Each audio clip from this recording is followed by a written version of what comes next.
We saw the success in our pilot.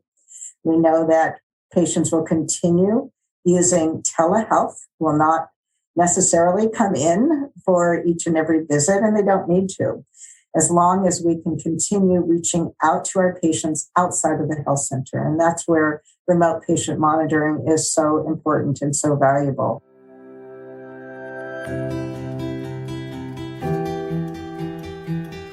Welcome to the Health Pilots podcast, presented by the Center for Care Innovations. This podcast is about strengthening the health and well-being of historically underinvested communities. Every episode offers new ideas and practical advice that you can apply today.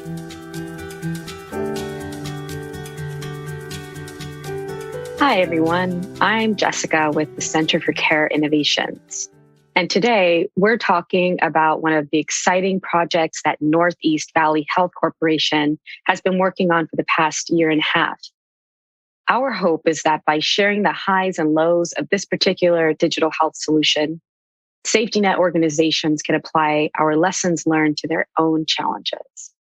I'm here with Deborah Rosen, one of our Tech Hub Learning community members in our Tech Hub Learning Network, which is 14 tech-forward California-based community health centers, clinic coalitions, and primary care departments in county health systems that are working to accelerate the adoption of innovative technology. We partner with our Tech Hub members to vet, pilot, evaluate, and spread innovative digital health solutions targeting Medicaid markets and historically underinvested communities. We are excited to bring you this story today. Deborah, can you tell our listeners a bit about who you are and your organization? My name is Deborah Rosen. I direct quality and health education at Northeast Valley Health Corporation. So my division is very large. It includes managing patients with chronic disease, our dietitians, a lot of work around quality, as I said, and also immunization. So I've been more recently very busy with COVID vaccinations at my organization. So a lot of hats. I wear a lot of hats at Northeast Valley. So Northeast Valley Health Corporation is a federally qualified health center in Los Angeles County. We are quite large with 17 licensed health centers. We have approximately 82,000 users through each year and about 350,000 visits. Our population is about 84% Latinx, and we still have 21% of our population uninsured. Welcome, Deborah. So happy to have you here and sharing your expertise and experience with the rest of the community. So tell us more about your project that you're working on. Where did you start?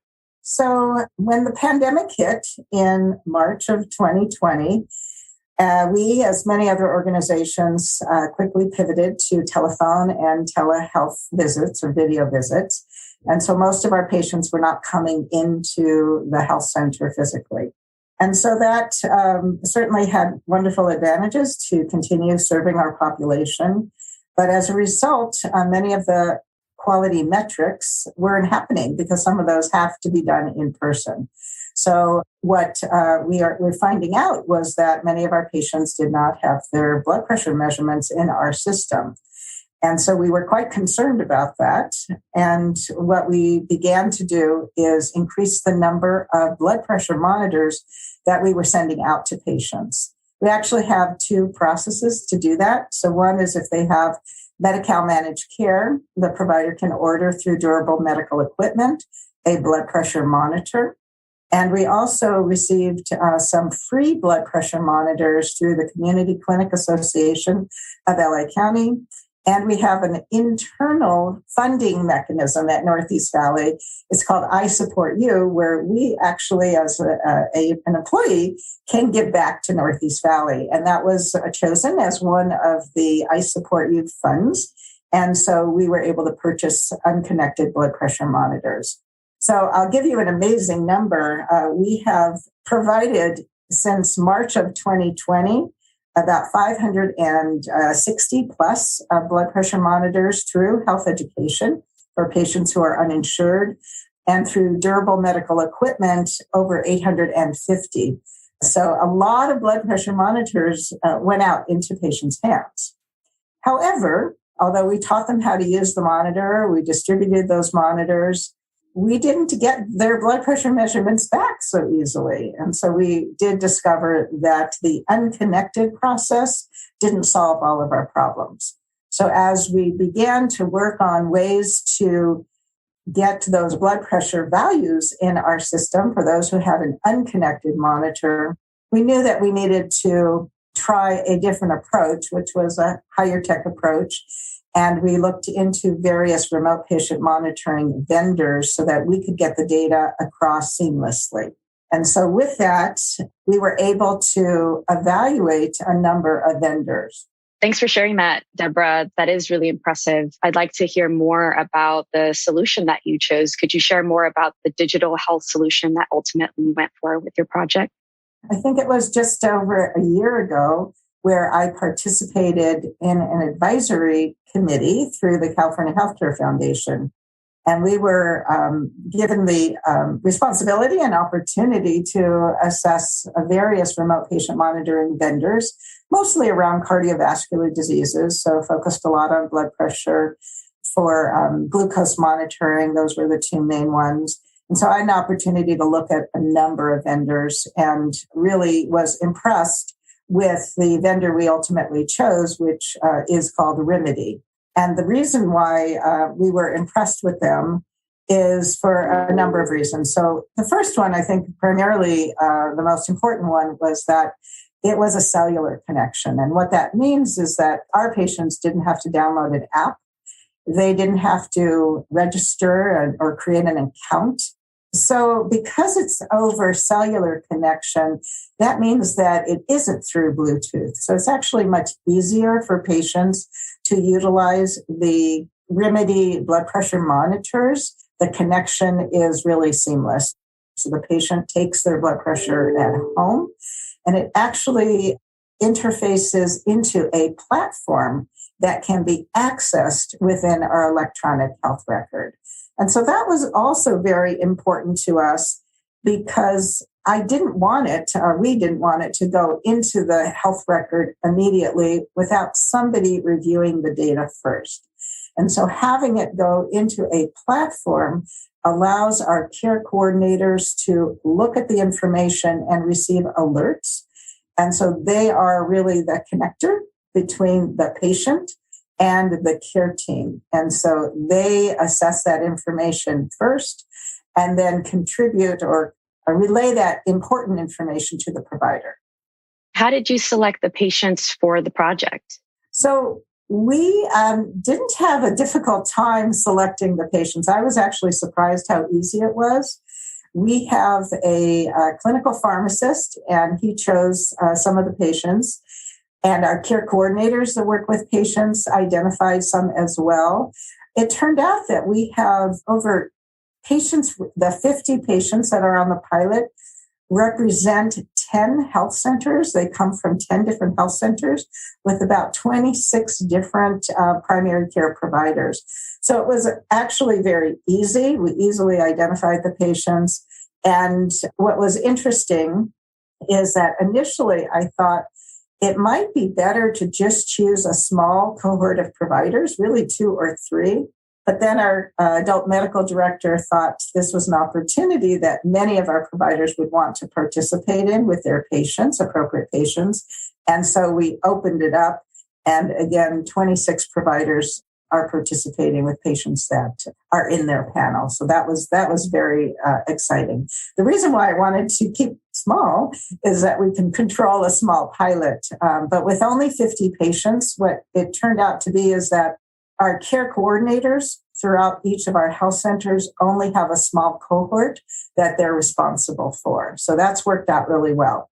We taught all the care coordinators how to manage patients on Remedy, but they only have a small group that they have to manage. Who handles the onboarding process for patients? So onboarding is actually very easy. We have care coordinators at each of our health centers, and they would handle distributing the blood pressure monitor, ensuring that the patient is taught and can use the monitor correctly. And then it goes home with the patient, and we're waiting for that blood pressure measurement to interface into that platform. And so the care coordinators not only onboard it with the patients, but they're monitoring the platform for alerts. And so we're getting alerts from the platform through Remedy for patients who have an elevated blood pressure. And by the way, we've made the decision of when to receive these alerts, at what levels. We also get alerts if the patient didn't take their blood pressure over a designated period of time, that we've also made those decisions, what we're looking for.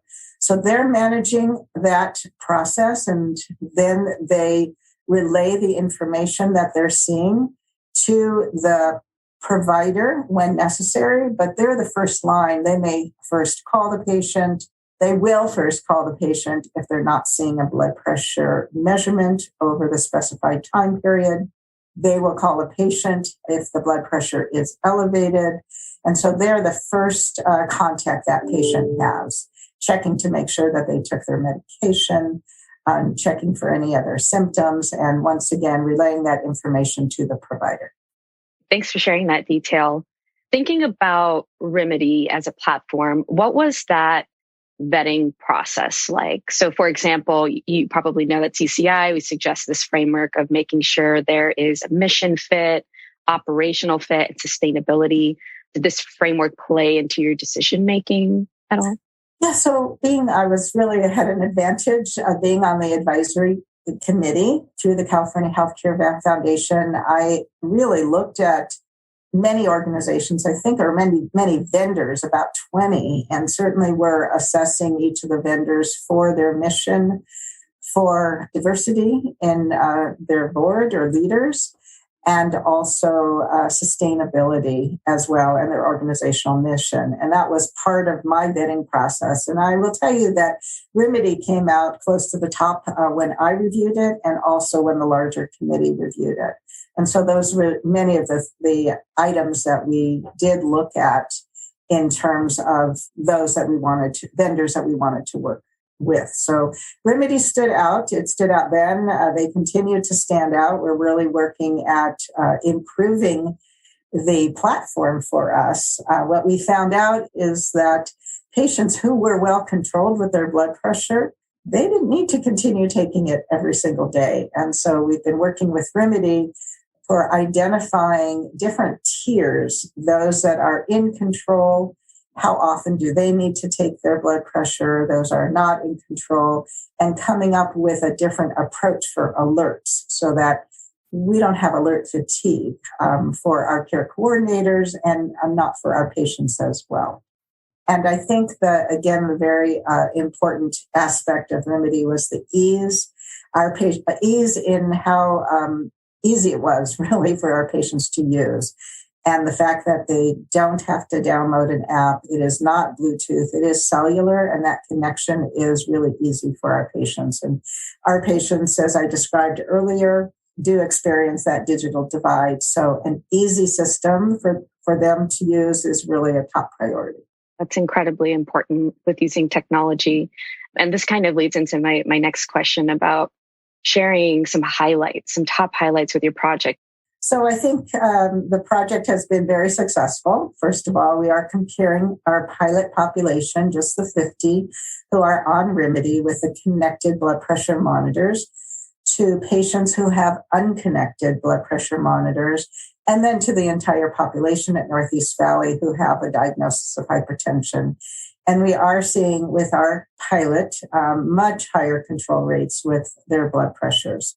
You have this incredibly successful program. I think the community would really benefit from learning what are these challenges that you faced and maybe some tips for overcoming them. I think the first one is really cost. And we know that there is a cost to this, although the non-connected blood pressure monitors are also costly. So we have to look at a way to continue offering the unconnected monitors as well. But the connected approach is a little bit higher cost. And so we are hoping in the future a couple of things. We're hoping for our Medi-Cal managed care patients through their durable medical equipment, that instead of an unconnected blood pressure monitor, we're hoping that they will support connected blood pressure monitors. And we're really excited to be able to share the data on that. I wanted to do the pilot first to prove the concept. And then now it's really my responsibility to take this to the health plans, both to see if they will cover it for their patients, but also, if there's additional payment for this work that we're doing for remote patient monitoring. So now that I have the data and showing that we have improved control rates for patients with the connected blood pressure monitor pilot, we would like to see that the cost for the program will be sustained and supported through health plans. We will still need, as I mentioned earlier, 21% of our patients are still uninsured. So we will need a method to help support remote patient monitoring for those patients who are uninsured. This is not going away. We will continue to see patients remotely. And we know that it will still be a challenge to get patients to have their blood pressure values in our system and to be able to manage their blood pressure even when they're not coming in physically to the health center. Who do you plan to approach thinking about plans Sure. and cost?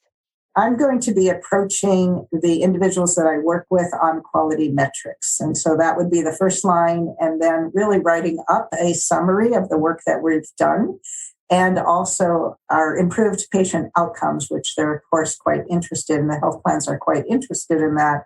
And so I will be writing up a short report to show them how this has improved clinical outcome metrics with their blood pressure control, and also the number of patients who have hypertension and don't have blood pressure values within our electronic health record, which is really concerning. That's something that we need to continue to work on. So we are continuing to try to reach out to each of our patients to get their blood pressure values so that we can help manage their chronic disease.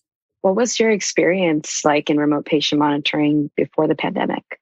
In 2019, we were actually distributing some blood pressure monitors when, as an incentive, we were trying to get our patients to come to our hypertension classes. And so we came up with a plan that if they came to 3 classes, they would get a free blood pressure monitor.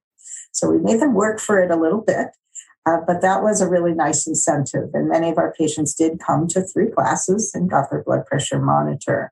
But when the pandemic started, we wanted to make it a little bit easier for our patients to get a blood pressure monitor. And so that's when we really switched to giving it out to patients who had a diagnosis of hypertension and their blood pressure wasn't under control. And so that was our goal, was really to increase the number, not to necessarily use it as an incentive, but to really increase the number of blood pressure monitors that we were distributing. We were also in the past, the providers were ordering DME, durable medical equipment for patients who had uncontrolled hypertension, but the numbers increased significantly during the pandemic. And we've now also taught health educators, our care coordinators, to order the DME. So it didn't have to rely just on the provider to order it.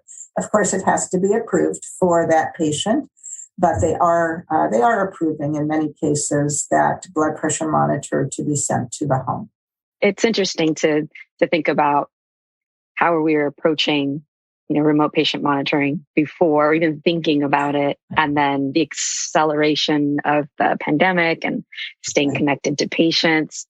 Well, we did have some experience with a vendor called Propeller Health, and that is a product that provides sensors to patients with asthma. And so this is connected to a platform that we have access to. It's a web-based platform. And so we implemented Propeller Health on patients who had uncontrolled asthma. And we were able to help them manage their chronic disease by assessing how often did they take their controller medication every day. Were they taking their rescue medication too frequently? And then we would reach out to our patients based on that information. And so we helped manage those patients with asthma. And the goal is to keep them out of the emergency room and help manage their asthma outside of their medical visit. So what was it like to innovate during a pandemic as compared to what you were already trying to do pre-COVID-19? So innovation during the pandemic was rapid. I will say rapid, because we had a problem and we needed to quickly solve that problem. And so usually we spend a lot more time planning, thinking, testing. But when the pandemic hit, we identified, as I mentioned, patients weren't coming in. That meant we weren't getting blood pressure measurements. And so our goal was to get them blood pressure monitors as quickly as possible into their hands, teach them how to use it, and then work on getting those measurements back into our system. And so it was much more rapid than it usually is. And then we are continuing to evaluate as we go forward. And as I mentioned, that although we had so many blood pressure monitors in our patients' hands, we weren't necessarily getting that information back into our system. And so then our work began, how are we going to get the information back? And so in addition to the pilot for the connected blood pressure monitors, we're continuing to test the unconnected approach. We're sending text messages to patients who have a monitor with an upcoming telehealth appointment, asking them to be prepared to take their blood pressure at the visit. We are alerting our care teams, our MAs, on intake. This patient has a blood pressure monitor at home. Please make sure to remind them to take their blood pressure. And so those are innovations, those are interventions and improvements that we're working on. But the innovation is really that connected program, the connected blood pressure program through Remedy, because that information is coming over seamlessly. I've been really excited to know that you are doing these two different approaches to RPM, all within your same organization, and watching that happen. It's really excited to continue to learn more. And in the spirit of learning, you are a part of our learning network. And here we are big believers in collaboration and not reinventing the wheel. How did your peers in the Tech Hubs program support and help you push this project forward? So lots of support through Tech Hubs, as well as the CCI grant Connected Care Accelerator. And so that work really overlapped each other, because a number of organizations were doing work around remote patient monitoring. And so there was really, I would say, synergy among those two programs. And we did decide at Northeast Valley that we would create two cohorts. We would do one cohort on video visits, our telehealth component of Connected Care Accelerator, as well as our remote patient monitoring program. And so Dr. Park led our telehealth work. She's our chief medical officer, and I led the work around remote patient monitoring.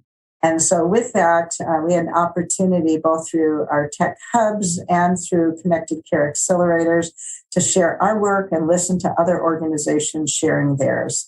And definitely have learned a lot about different vendors, advantages and disadvantages. We continue to be happy with the one that we chose. Ease of use is really a primary consideration for our patients. And so we continue to be very happy working with Remedy, and we're looking forward to expansion.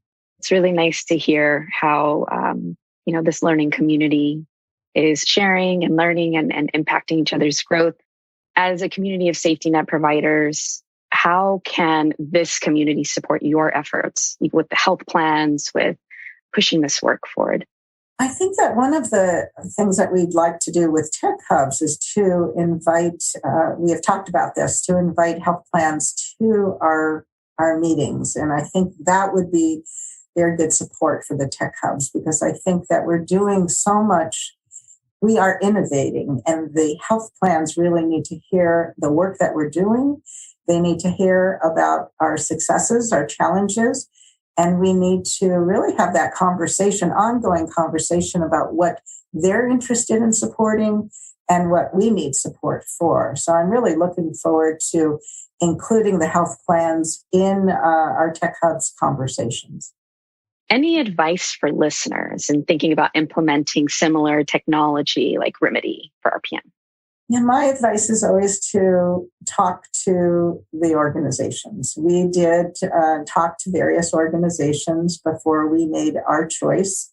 We, as I said, vetted many organizations, but I think what stands out is when you really talk to individuals in the organizations that are implementing this. And I know that sometimes is challenging because we often get calls and, it is time that it takes from us, but I think it's important to collaborate, to share our successes, our challenges, and really learn from each other. And so, whenever possible, I almost always say yes to a call from an organization, and I hope that they will say yes as well, because that learning is so important. We really want to hear from others what's been successful, what the challenges are. And that's where, participating in the tech hubs and these grants are so valuable as well. We can really learn from each other what works and what the challenges are for the different products, the different vendors.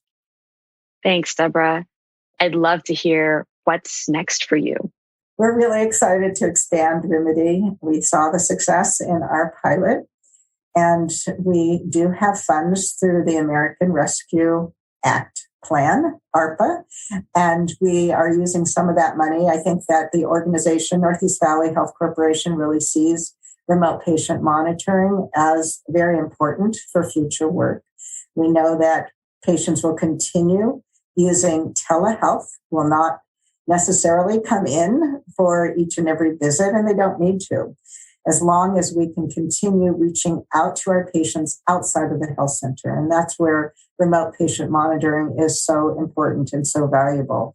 So we were willing to use some of the ARPA funds to invest in remote patient monitoring. We right now are in conversations with Remedy to expand blood pressure monitors as well as glucose monitors. So we're really excited to move into that different area. And we know some of our patients have diabetes and hypertension and may use both of those monitors. So we're looking forward to seeing what we can afford right now, and then adding and getting experience with glucose control through remote patient monitoring.